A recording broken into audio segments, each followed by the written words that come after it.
Hello everyone and welcome to another edition of Poking Around Phoenixville. I'm Lou Beccaria and thanks for taking the time to be with us. We really appreciate it. Well, we have a very interesting story for you today. It's our guest is Rich Ashburn Jr. and he's going to talk about his father's career, the famous Hall of Fame center fielder for the Phillies from 1948 to 59. And a lot of funny stories that go along with his career as well. So, Rich, we can't thank you enough for coming on the show. Thanks for having me. Because a tremendous amount of number of baseball fans here in the greater Phoenixville area, and a lot of Richie Ashburn fans as well. So, it's great. Well, let's start off by saying, tell us a little bit about your background. What do you do now? And well, I have batting cages in Limerick at Waltz's, which is my main profession. I give a lot of baseball lessons there, and been there since 1997, the year my dad passed away. He actually was there for the grand opening with Harry Callis, and we had a lot of fun that day. And about 3 months later is when he passed away. But I live in East Coventry, and I coach football. I've been in, I guess, the Pac-10 for about 10 years now. I was at Pottstown for 9 years, and I moved over to Owen J. Roberts this year, coaching 7th grade football. And I teach baseball in the wintertime, but baseball is basically my life. Is your life, yeah. What was it like growing up with a very famous father, and did you have the same name? Yeah, I have the same name. He actually was Don Richie Ashburn growing up. Not many people know that. Oh, really? He had a twin sister, Donna, who was quite an athlete herself. And growing up, I guess my grandparents didn't want to, Don and Donna in the house, so they used his middle name, and that's the way it stayed his whole life. Huh. So growing up with him, he was just Dad. I didn't know that he was this, real famous guy, or I knew people liked him. I always knew that because they always flocked around him, and as a little kid, I didn't really understand what was going on. I guess I was probably 7 or 8 years old when I really started to figure out who he was. And pretty special guy, same guy at home as he was on the air, as when he did speaking engagements or anything. He never changed. Yeah. Did you enjoy going to see your dad play? And did you get to meet a lot of other sons and daughters of the players and so forth? Yeah, I met a lot of other ball players' kids, and that was just the way it was. You went to the ballpark a lot. I was in the locker room with them quite a bit in the old Connie Mack Stadium, and the players were always, very nice to the kids, and you really felt it was home there too. I was only 3 when he retired, so I don't really remember, retired from baseball as a player. I don't really remember him playing. My mom, he was, I guess he retired in '62, and I was 3 years old then. And he was playing with the Mets at that point, and the last 2 years before that with the Cubs. And at those ages, I know he was there, but I don't remember him playing. So as a broadcaster, I certainly remember a lot, but not as a player. Well, I'm a lot older than you. I do remember him playing, and he was awesome. He was awesome. Your dad, did he enjoy the stardom that he had? I mean, he was a major player and an all-star, and obviously he's now in the Hall of Fame. Did he enjoy the fame? Now, some players don't enjoy the fame they have. Well, he enjoyed it, I think, because everybody liked him, and he was a very likable guy. He was quiet though. In his off time from baseball, he'd go home and do the New York Times crossword, or he'd spend time with the family. He liked the quiet time. My mom, I guess, we'd have dinner. Dad would come home after a game or from a road trip or whatever, and we'd have dinner. And after dinner, he's vacuuming the floor and taking out the trash. Exactly. He did relish the home life. He loved his quiet time. When he was on the road with the team, he spent a lot of time in his room reading. He was an avid reader, or writing. He did write for the Bulletin for 20 years, and he would spend time writing his articles. So remember that. He wasn't a loner at all on the road, but he did cherish his private time, and not one to really go out and have beer with the guys, but he did enjoy his quiet moments. Speaking about your dad as a family man, how many brothers and sisters do you have? I had 4 older sisters and a younger brother. and growing up with them it was them and my mom, because my dad was on the road so much. Even when he was home, he was at the ballpark, so it wasn't like he was around a lot. So we really clung to each other, the kids, and I had obviously 4 older sisters, and my younger brother, he was, I guess I was the one trying to lead him through life, and my brother John lives right here in Phoenixville. His son Jack goes to this. Oh, is that right? Phoenixville, yeah, he's in 9th grade here at Phoenixville. So he's poking around Phoenixville. Literally. I was trying to get John in today. He had too many meetings. He just couldn't make it. So hopefully another time maybe you can. Yeah, that would be great. Interview him. Would love to have him. Were you a baseball player yourself growing up, and did you have an opportunity to play professionally, Rich? I played obviously all through Little League, high school, Legion, all kinds of stuff, and I thought I was good enough right out of high school to go into the pros, and my dad kind of thought so too. Now, dads obviously think that way about their sons, I did not have his speed. I could hit, I played third base, I was a left-handed hitter, threw right-handed. I pitched in high school too. Where'd you go to high school? Went to Harriton High School, and I enjoyed it there. I had a wonderful coach, little guy, terrific coach, so Nick Satani was his name. And he really brought out the best in me, and I thought I could play right there. My dad got me a walk-on, I think it was 1979, and I hit behind Julio Franco all spring. Now, this is 1979, and Julio Franco just retired last year, I think. Yeah. So what a great career he had. I got hurt. When you say you hit behind him, you played in minor leagues behind him? I played in spring training behind him. I actually got signed to play in Single A Helena, Montana. Okay. And that's where their Single A club was at the time. I never made it there. I got hurt and just did not, at the time, it took me 2 years to rehabilitate. I split my kneecap in half in a car accident. Wow. And there just wasn't arthroscopic surgery. And by the time I rehabbed and got going again, I was back in school, and it just wasn't going to be. But I tried. I knew I could hit, and I played as hard as I could. I was the first one there every day and probably the last one to leave. And in the 70s, everybody had longer hair. I had the longer hair, but for that training camp, I shaved it off, and I was dead serious about playing because I really loved baseball. Yeah. Rich, give us a little insight into what training camp is like. It's grueling. Everybody's there to get a job. Certainly, there a lot of buddying around and pounding around. You kind of get cliques of, the better players maybe, and some of the not so good players are hanging together, just trying to find a friend somewhere.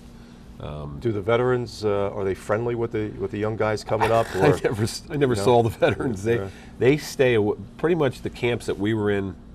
The only time we ever saw the veterans is if we were done and just sitting around watching. Oh, okay. We didn't really mingle too much with them at that level. Now, if you were a AAA player, certainly you had a shot. You were playing with the big club.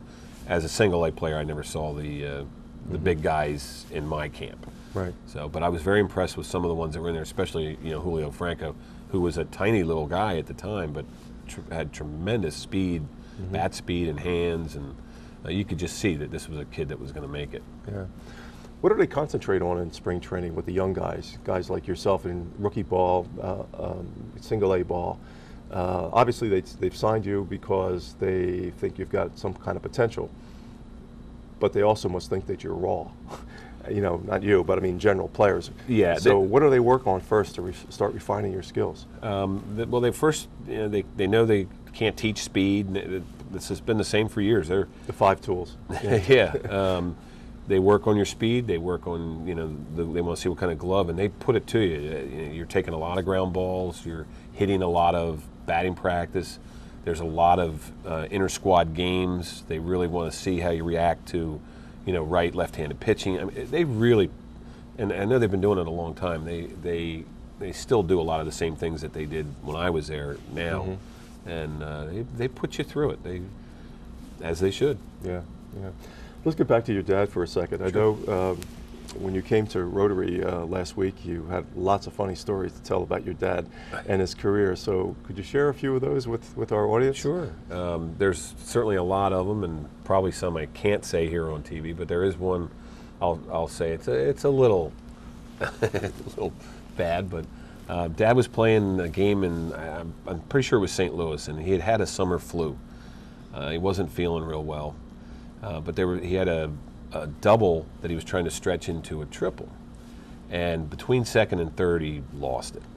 And the umpire that was at third base was the umpire, and the name just slips my mind. That was Kenny something.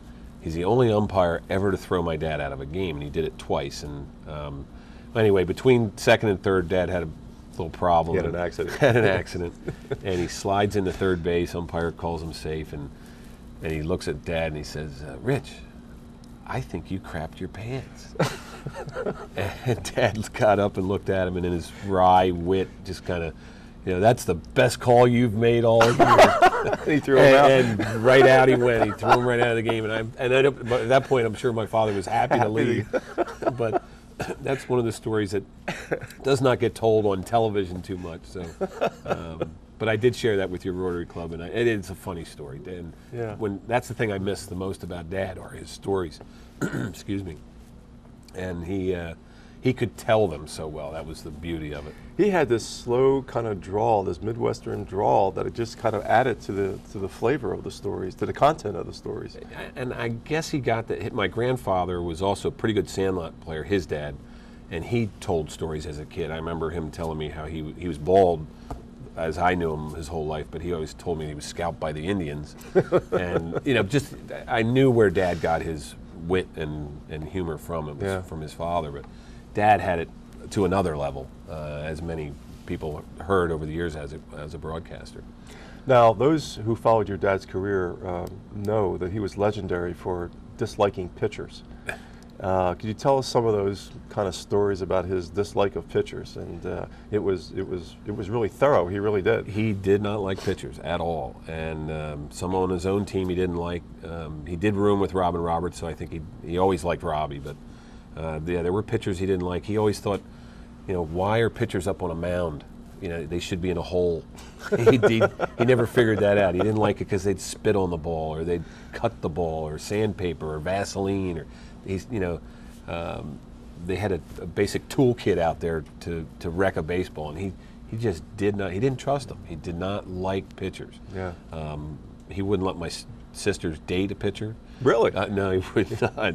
My sisters had crushes on certain players as growing up, and he would not let them come anywhere near pitchers. Wow, that's really a deep dislike. He had one of the funnier stories. Sal Magley was a pitcher, a pretty mean, hard, nasty thrower, and my dad was in the on-deck circle in a game, not in the batter's box. He was in the on-deck circle, and he was timing Magley's pitches. Mm-hmm. And I guess Magley didn't like that, so while there was a batter in the box, Magley threw at my father in the on-deck circle, and screamed at him, "No one times my pitches, no one." And Dad backed off at that point. I guess didn't time his pitches anymore. What did the umpire do? Do you know? Probably called it a ball, but I imagine it was a different era. They didn't. I think there was just an unspoken word that the respect or something between players. And another story I had told at the Rotary Club too about a pitcher and player digging in. Willie Mays was up to bat one day, and he always dug in. And while he happened to be digging in this day, he looked up and realized it was it Don Newcomb? I think it was Don Newcomb that was the pitcher, and you didn't dig in. You didn't dig in against this guy. And Mays called timeout and filled in the hole, and got back in the box, and he still got decked by Newcomb. So I mean, doing it the first time. Yeah, it was a different era, and I think the umpires probably, I think he just probably called it a ball and said no more of that. It shows a lot of respect between the players for each other. That's for sure. What was the best thing, Rich, about the best thing about being in a family with a famous father like yours? There were a lot. Extra pressures? Were there extra pressures, or I never extra opportunities? There were certainly opportunities. As a kid, you don't understand those. I just was there for the ride as a child, realizing as I got older how lucky I was to have a father like this. I played a lot of Little League baseball, and I would hear it from not so much other players, believe it or not, but from parents on other teams or even sometimes our team. I never really heard it from the kids, never felt pressure from the kids I played with over the years that I had to live up to my father's,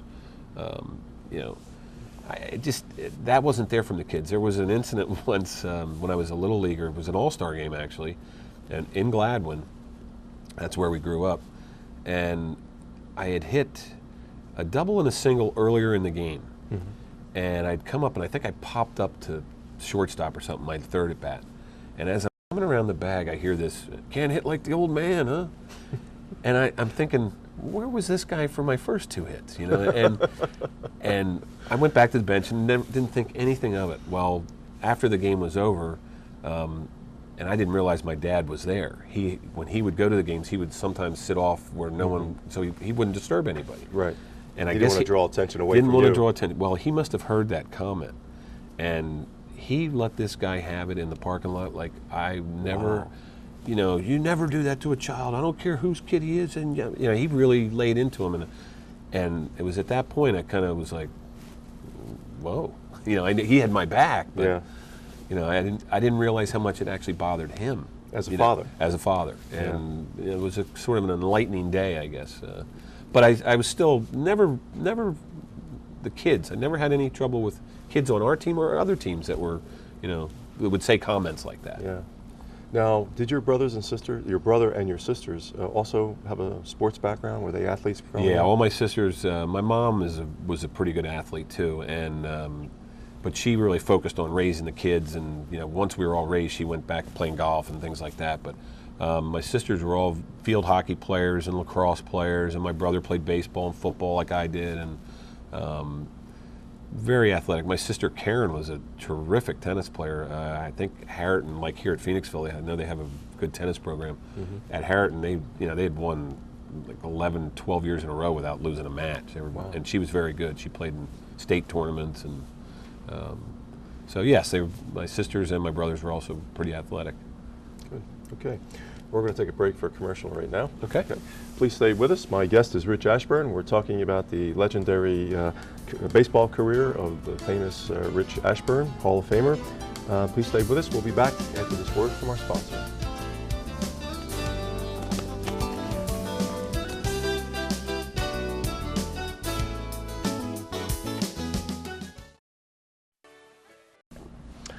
Hello, welcome back to Poking Around Phoenixville. I'm Lou Beccaria, and thanks for staying with us, those of you who saw the first half of the show. For those of you who are just tuning in, my guest is Rich Ashburn Jr., and we're talking about the famous career and life of his famous baseball player father, Rich Ashburn, Hall of Famer. Rich, we left for the first half talking about some funny stories. Maybe we can continue on with one or two more here as we start out.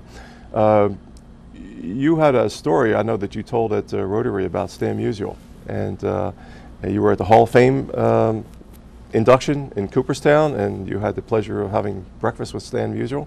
It was a great weekend. The year Dad went in was July of '95, and he went into the Hall of Fame with Mike Schmidt, and the whole week was just magical, really. Just watching my father go into the Hall of Fame and with the great support he'd received over the years to get him in there.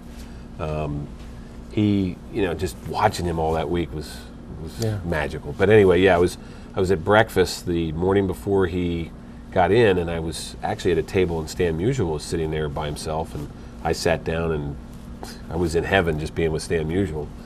And I started talking to him, and he remembered me as a kid at Veteran Stadium, and that blew my mind that he had such a good memory. Anyway, as we were talking, a couple other older guys sat down, and I knew they were Hall of Famers and were players. I just didn't know who they were. And after overhearing the conversation, I guess one of them said to me, he's like, who's your daddy? And I said, oh, it's Richie Ashburn. He's like, oh, I hated that little rat. And I'm like, uh-oh, what's going on here? Well, it must have been a pitcher. It was a pitcher. And he's like, I would throw 40 pitches in the first inning just because of your dad. And, oh, I hated your father. I mean, he just laid into me. And I thought, well, this is really a great compliment. Actually, it was Warren Spahn that was had sat down Yeah. there, and Red Shandies was the other one who had sat down Yeah. next to him too. Red was And very. all three of them were teammates with the Cardinals. And I mean, I'm sitting here with some of the greatest players of all time, and for Warren Spahn to, and I think at the time he was with the Braves. What a great compliment. Here's one of the best left-handed pitchers in history, telling how much he hated your father. Most people wouldn't like that, but it was a compliment. Well, along that line, with your dad causing pitchers to throw a lot of pitches, your dad holds the major league record, I understand. Is that right? For fouling off, the number of pitches fouled off in a single at-bat? Yeah, it's an unofficial record as far as I know. They may have changed it over the years, but he had 27 pitches thrown to him in that one at-bat. Wow. And I think most of them were foul balls. Oh, my Lord. But yes, that was an unofficial record. Yeah. And there's probably many times that that other players or whatever could tell you that he did that more than once, not just, but 27 is the unofficial record. I actually remember seeing your dad at Connie Mack Stadium many times doing that very thing. He had tremendous hand-eye control, and sometimes he would tell you, he did it on purpose, just to get a pitcher mad at him. And I believed him. He had such good. I watched him play tennis and stuff over the years, and he had amazing hand-eye control. Just even in his older age, he going to another funny story. He used to play tennis with Lenny Dykstra. Oh. And Dykstra at the time was his prime of his career with the Phillies, and Dad was about 65 years old. And Dad was just running him all over the court. No kidding. And Dad didn't have the legs he used to have then. But he's still running them around. Oh, and Dykstra was actually thrown out of the club that my dad belonged to because of his excessive foul language, I guess. That he couldn't believe a 65-year-old man was running him all over the court like that. Now, you mentioned that your dad was elected to the Hall of Fame in 1995. Yeah. And your dad retired from baseball in 1962. Correct. 33 years. Your dad was such a terrific player, won 2 batting titles in 1955, 1958, retired with a, 308 batting average, Yep. Some Golden Gloves. I mean, he was just a great, great player. Why did it take so long for him to get into the Hall of Fame? Probably because of the guys that were playing in New York at the time. Mays, Schneider, and Mantle played the same position as my father. And being in New York, they got all the hype, they got all the press. There were more writers in New York. When Dad retired after the '62 season, I think his first year of eligibility was 1967 or '68, I can't remember. And he received a certain amount of votes. It was pretty close to getting in. And then when he didn't get in, every year after, writers retire, and it just kept getting to fewer the point. that saw him play. Right. And then I can't remember what year it was, they actually, Baseball Hall of Fame came out with this terrible rule that if you don't receive a certain percentage of the vote within your first, 15 years, I think it is. Then you're not even going to be eligible for the Hall of Fame. And he was falling into that category. So there was a campaign led to, really a down-to-earth, grassroots campaign to write him in. They got petitions signed, and I think they called it "Why the Hall Not?" And Richie Ashburn, "Why the Hall Not?" And enough went to him, and I guess it was beginning of '97 when he got the phone call that, or '95, that he was going to go into the Hall of Fame. He has certainly, since he retired to that point, he never swung at another pitch. He never got any worse. So he kind of was a little disturbed by, why he was getting less and less votes. But he also understood why he was getting less and less votes, because a lot of the guys retired or died, Yeah, but you'd also think that because he was into broadcasting and he was in baseball for his entire career, both player and broadcasting, that they would have, cut him a break or something there. Yeah, he stayed in the game. He stayed in the city that he loved, and he always kind of joked around that he was going to be the only player in Major League history as a player, a broadcaster, and a writer never to get into the Hall of Fame. Yeah. And he probably belongs in on all three. In all three, yeah, exactly. Yeah, I know you tell a funny story about your dad. He retired as a Met. In 1962, and of course, as everybody knows who follows baseball, that was the year where the Mets lost 120 games. Yeah. Could you tell us, for the benefit of our viewers, that a very funny story about Casey Stengel in the clubhouse? Yeah, and Dad had told this story at his induction speech. It was at the very end of his speech, and it was just a great story. Casey Stengel was the manager of the '62 Mets, and they were a special team to New York because they'd finally gotten National League Baseball back since the Dodgers had left in the '50s. So the fans up there didn't care how good or bad they were, and they supported them, which was amazing because, as you said, they lost 120 games, and that just blows your mind how you can lose that many. But their last game, Dad's last at bat, he got a base hit. He was on first base, and there was another runner on second, nobody out. And the player behind him hits into a triple play to end the season. Oh my God, what a way to end such a season. And Dad's career ended on that play too. They're walking into the clubhouse, and they had just lost their 120th game. It was, it had to be so hard. A triple play, 120th game, to come back would be almost impossible. But anyway, they get into the clubhouse, and Casey Stengel gathered them all together and said in his old country way, fellers, no one individual could have done all this. This was a team effort. And Dad just loved him. He loved playing for him, but he knew he could not come back after that. So he knew that was the end of his career. During your dad's broadcasting career, did he have a particular position or feeling about the players today, maybe not appreciating the game like players of his era? He always defended players since he was a player. He always thought the players should get whatever they can get. The owners are going to pay it, or they want to do it, then the players. So he wasn't upset that he made next to nothing when other guys are making millions and millions of dollars a year. He never, and he'd been asked that question. Hey, if you were playing today, you'd be making $10 million a year, and would you give it up for that kind of money? And he would not have given up his time playing in the '50s, late '40s for anything. He just loved what he did, and that meant too much to him. No amount of money was going to change him. And Dad made as a player, I think the most he ever made in a season was $35,000, and that was with the Mets in his last year. Oh my God! And as a rookie, he signed for I think $5,000, and he was the happiest man on the planet. Wow. Couldn't believe somebody was going to pay him to play baseball. And that was in his 40s, I guess, when he signed out of high school. When he turned 18, I guess. When he's 15, the Cleveland Indians tried to sign him, and that got nixed by Judge Landis. And then the Phillies signed him, I think, actually at 16. And at 18, he was with the Utica Blue Sox and playing in 2 years of minors. At 20, he was with the Phillies in Philadelphia. Yeah. Tell us about the Richie Ashburn Foundation. Yeah. And what does it do, Rich? I started the Richie Ashburn Baseball Foundation in 1998, a year after my father died. We had some pay camps the year he was alive to try to help kids get better with skills and stuff.